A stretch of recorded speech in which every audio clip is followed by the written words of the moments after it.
Whether you're navigating a high-stakes business negotiation, launching a major marketing campaign against a bitter rival, or honestly, just trying to crush your friends at a board game, game theory is absolutely your ultimate toolkit. It provides this rigorous, logical framework for dealing with competitive situations. Essentially, it takes the guesswork out of conflict and replaces it with cold, hard mathematics. So, that brings us to our central question for this explainer. How do you mathematically guarantee the best move in any game? We're going to treat this like an escalating quest for the perfect, optimal strategy. We'll start with the basic rules of engagement and build our way all the way up to solving really complex, unpredictable conflicts, where literally every single choice matters. Okay, so here's our roadmap for today. First, the competitive game board. Second, finding the ideal move. Third, simplifying the game. And finally, breaking the stalemate. Let's dive into Section 1, the competitive game board, setting the stage. Before we can even begin to strategize, we need to understand the terrain we're operating on, right? The absolute starting line for all of game theory is the competitive game. These are situations involving multiple participants where each player has to choose strategies to try and win. And the catch is, it's not just about what you do, it's about what you do in direct response to an opponent whose goals are completely opposed to yours. Your strategy depends entirely on their strategy. And that builds into our next core concept, which is the rectangular game. This is a really fundamental type of competitive game that's mathematically structured in a matrix format. You can kind of think of the rectangular game as the specific mathematical board we're going to be analyzing today. It's awesome because it allows us to take a chaotic, messy, real-world conflict and just neatly organize it into rows and columns so we can actually solve it mathematically. To picture how this works, imagine a 2x2 matrix. Player 1 is calling the shots for the rows. They can go with choice A or choice B. Player 2 controls the columns. They also have choice A or choice B. Where their choices structurally intersect in the middle of that table, well, that determines the final outcome. Every single possible combination of strategies is just perfectly mapped out right there in the rectangle.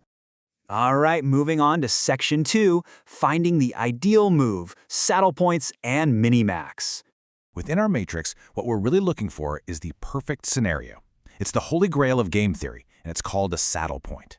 A saddle point is an outcome in a rectangular game that represents a completely stable, optimal stalemate for both players. If a game has a saddle point, it means there's one specific intersection on our board where neither player can improve their outcome by changing their strategy, assuming, of course, the other player's strategy stays the exact same. It is just perfectly balanced. So the crucial point here is how players actually find that perfect balance, because they're pulling in opposite directions in this crazy mathematical tug-of-war. Player 1 might use what's called the maximum method. That means they're looking at the worst possible outcomes for each of their moves and choosing the one that maximizes their minimum gain. Player 2, on the other hand, is using the minimax method, trying to minimize their maximum possible loss. Basically, they're both just aggressively guarding against their absolute worst-case scenarios. Now, when both players are totally dialed in and execute these optimal strategies flawlessly, one minimizing their max loss, the other maximizing their min gain, they are going to converge on one single number. We call that number the value of the game. It's the expected mathematical outcome when a game actually has a saddle point. It tells you exactly what the entire game is worth if both participants play with absolute rational perfection. To actually calculate this for yourself, you just walk through these steps sequentially. Step 1. Player 1 applies maximum to the rows, essentially identifying the best of the worst outcomes. Step 2. Player 2 applies minimax to the columns, identifying the lowest of the high outcomes. And Step 3. If those two numbers match up in the exact same cell, well, congratulations, you've found the saddle point and you've solved the game. Let's look at Section 3, simplifying the game. The dominance principle. Sometimes a game matrix becomes vast and just incredibly complex. When that happens, we use a brilliant mathematical shortcut known as the dominance principle. Simply put, if one strategy always yields a worse outcome than another strategy, no matter what your opponent decides to do, that strategy is considered dominated. And since a completely rational player would never, ever choose a definitively worse option, we can just delete it from the board entirely. By applying this dominance principle, we massively streamline the game. We just go in and cross out the dominated rows and the dominated columns, shrinking our massive, intimidating matrix down to its core components. This trims away all the weakest moves and reveals only the strongest, most viable options. And you know, that makes it so much easier to find our saddle point and calculate the true value of the game. Which brings us to our final part, Section 4, Breaking the Stalemate, Strategies for Mixed Games. But wait, what happens if a saddle point simply doesn't exist? You run all your calculations, you do the math, and there is absolutely no mutually agreeable intersection. Well, welcome to the ultimate messy scenario in game theory. This requires a completely different approach to how we make our decisions. You see, in rectangular games without a saddle point, no single stable outcome exists at all. If you try to play a pure, predictable strategy, meaning you always choose the same row or always go with the same column, your opponent is eventually going to figure you out, they'll adapt, and they will crush you. In these specific types of games, predictability is mathematically guaranteed to fail you over time. And this brilliantly illustrates why we need a mixed strategy. Think of a pitcher in baseball.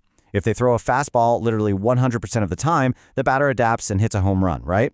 Instead, players have to use calculated randomness, mixing up their choices based on mathematical probabilities.